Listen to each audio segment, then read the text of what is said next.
Jam një vajzë 24 vjeç, shumë që flije dhe më pëlqen ta bëj shpesh. Unë quhem Era. Jam 24 vjeçe dhe jam ajo që në shoqërinë tonë do ta quanin vajzë me probleme. Jo, nuk pi duan, nuk përdor drogë dhe as kanë probleme me ligjin. Problemi im sipas tyre është se më pëlqen shumë të bëj seks. Po e thash, seks. Kjo fjalë që në familjen time as që përmendet dot, që në shkollë na e mësuan si diçka të turpshme dhe që në fe na e paraqiten vetëm për të pasur fëmijë. Por unë jam ndryshe. Për mua seksi është si ajri që marr frymë, si uji që pi, si ushqimi që ha. Është pjesë e jetës sime, pjesë e asaj që jam. Nuk kam qenë gjithmonë kështu. Në moshën 16 vjeçare, ishe vajza më e drojtur e klasës. Flisja ulur, qeshja me dorë para gojës dhe skuqesha sa herë që një djalë më shikonte. Isha e bindur se seksi ishte diçka që bëhej vetëm pas martesës dhe vetëm për të bërë fëmijë. Kështu më kishin mësuar. Por trupi im mendonte ndryshe. Mbaj mend sikur të isha dje. Isha 17 vjeç, viti i fundit i gjimnazit. Një mbrëmje vere, shumë e nxehtë, nuk po më zinte gjumi. Prindit kishin rënë në gjumë dhe unë isha shtrirë në shtrat duke lexuar një roman që më kishte dhënë shoqja. Në një moment, diku nga faqja 50 lexova një përshkrim të gjatë të një takimi intim mes dy personazheve. Nuk e di pse, por ato rreshta më bën diçka. Ndjeva një nxehtësi që më përfshiu trupin, një tension në bark, një dëshirë për të prekur veten time. Në fillim u friksova. Mendova se isha e sëmurë, se diçka nuk shkonte me mua, por dora ime pothuajse pa dashje filloi të eksploronte trupin tim. Ishte era e parë që prekesha në atë mënyrë. Isha e turpëruar, por në të njëjtën kohë ndjeja një kënaqësi që se kisha ndjer kur më parë.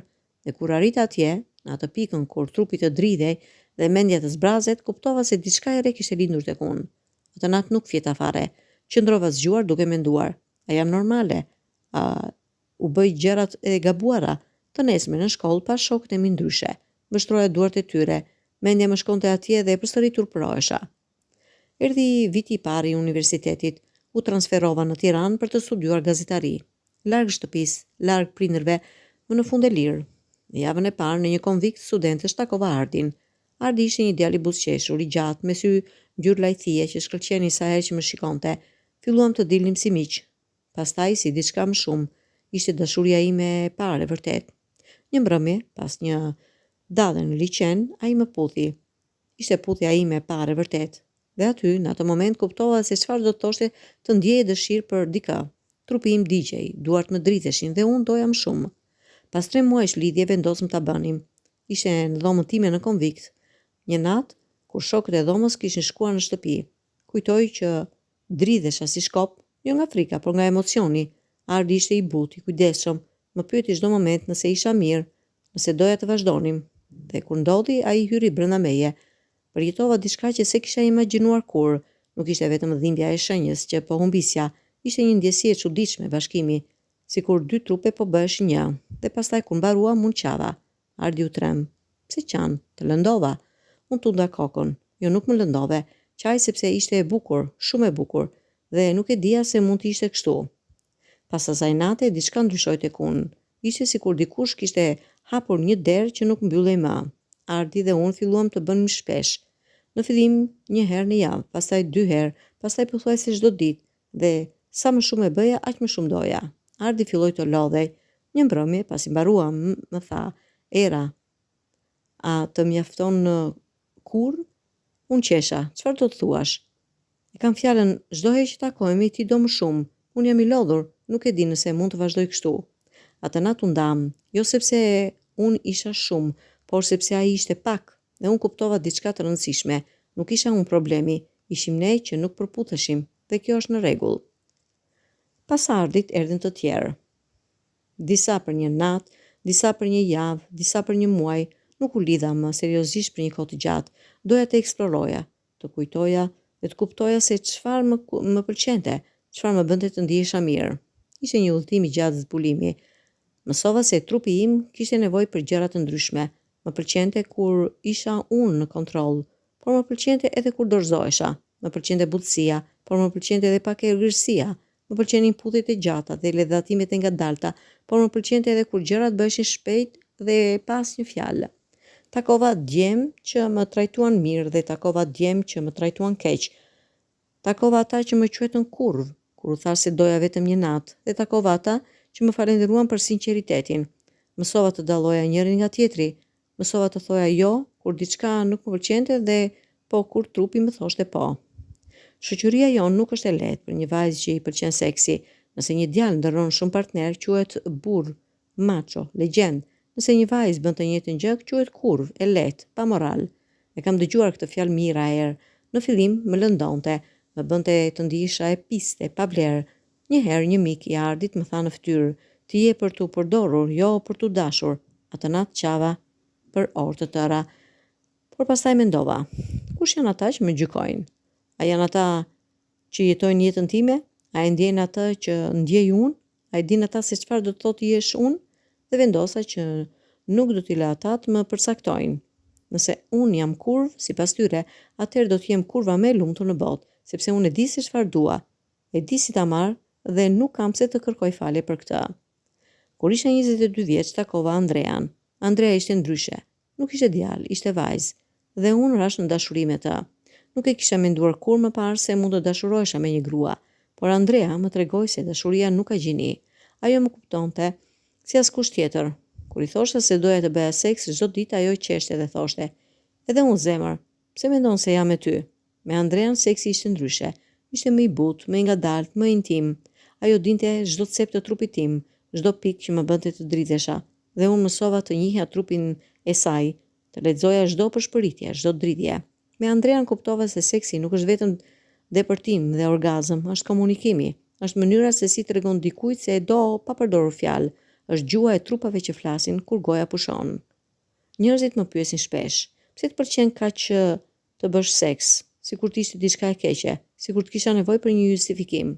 Unë përgjigjem gjithmonë, pse të pëlqen të hash çokoladë, pse të pëlqen të dëgjosh muzikë, pse të pëlqen të shikosh perëndimin e diellit, sepse të bën të ndihesh mirë, sepse për atë moment kur je aty me dikë që do ose që të tërheq bota pushon sa ekzistuari, nuk ka probleme, mërzitje, nuk ka stres, ka vetëm atë moment, atë ndjesi, atë kontakt.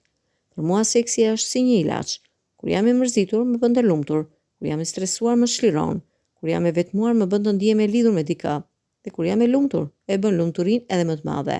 Nuk është vetëm fizike, është dhe emocionale. Kur jam me dikë që më do dhe unë e dua, seksi bëhet me përvojë shpirtërore. Është sikur shpirti im takon shpirtin e tjetrit dhe ata kërcejnë së bashku. Sigurisht nuk është gjithmonë e lehtë. Të jetosh me një dëshirë të madhe seksuale ka vështirësitë e veta. Ka net kur zgjohem me djegur nga dëshira dhe nuk kam njeri pranë.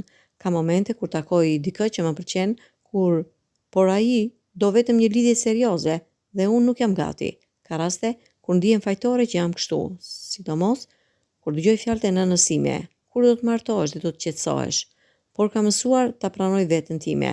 Dëshira ime nuk është armik, është pjesë e asaj që jam. Dhe në fund, në vend që ta luftoj, kam mësuar ta përqafoj, ta kuptoj, ta drejtoj atje ku më bën mirë. Sot në moshën 24 vjeçare, mund të them se kam mësuar disa gjëra të rëndësishme për veten time dhe për seksin.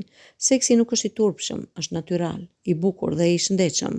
Turpi është diçka që na e kanë mësuar, jo diçka që vjen natyrshëm. Nuk kam se të justifikohem, nuk kam nevojë t'i shpjegoj askujt pse bëj atë punë. Trupi im, rregullat e mia, pëlqimi është gjithçka. Sa herë që jam me dikë, sigurohem që të dy duam atë që po ndodh. Nëse ka dyshim, nuk vazhdoj. Siguria është e rëndësishme, gjithmonë mbrohem. Gjithmonë kujdesem për veten time, sepse unë jam e vetmja që kam këtë trup dhe dua ta mbaj të shëndetshëm.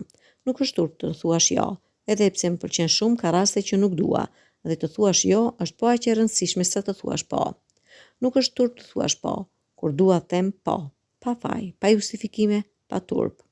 Nëse je një vajzë si unë, që të pëlqen shumë seksi dhe ndihesh fajtore, për këtë dua të them diçka. Nuk je vetëm, ka shumë prej nesh dhe nuk ke asgjë të keqe. Dëshira jote është e natyrshme, e bukur dhe e vlefshme. Mos lejo që askush të bëj të ndihesh e pist apo e pavlerë për shkak të saj. Nëse je një djalë që po e dëgjon këtë, dua të them, mos i gjykoni vajzat që duan seks. Ato nuk janë më pak të vlefshme se ato që duan më pak. Dhe nëse takoni një vajzë si unë, trajtojeni me respekt. Ajo nuk është objekt për të përdorur, është një grua që di çfarë do dhe kjo e bën atë të fortë, jo të dobët. Nëse je prind dhe po dëgjon këtë, të lutem flit me fëmijët e tu për seksin, mos u lër rrugën ta mësojnë, mos i lër të kenë turp për trupin e tyre. Tregoju se seksi është i bukur kur bëhet me dashuri dhe i pëlqim dhe se nuk ka asgjë të keqe të duash të bësh seks. Sot jam 24 vjeçe, e lumtur dhe në paqe me veten time. Jam duke përfunduar masterin për gazetari dhe kam filluar të shkruaj një libër për eksperiencat e mia. Jo për të bërë e famshme, por për të ndihmuar vajzat e tjera që të ndihen si unë, të kuptojnë se nuk janë vetëm. Jam ende duke kërkuar atë personin e duhur, dikë që do më doj për atë që jam, që nuk do mundohet të më ndryshojë, që do jetë në të njëjtën gjatësi vale me mua. Dikë që kur të them, e di çfarë, sot do ta bëjmë 3 herë. Ai të më përgjigjet, pse 3? Pse jo 5? Derisa ata gjej atë, vazhdoj të jetoj jetën time, të dashuroj, të ndahem, të qaj, të qesh, të eksploroj, sepse jeta është e shkurtër dhe unë dua ta jetoj në maksimum. Dhe nëse kjo do të thotë jem vajzë që flije, atëherë kjo jam unë. Dhe më në fund, pas të gjithë këtyre viteve, mund të them me krenari, më pëlqen të bëj seks. Dhe kjo është në rregull.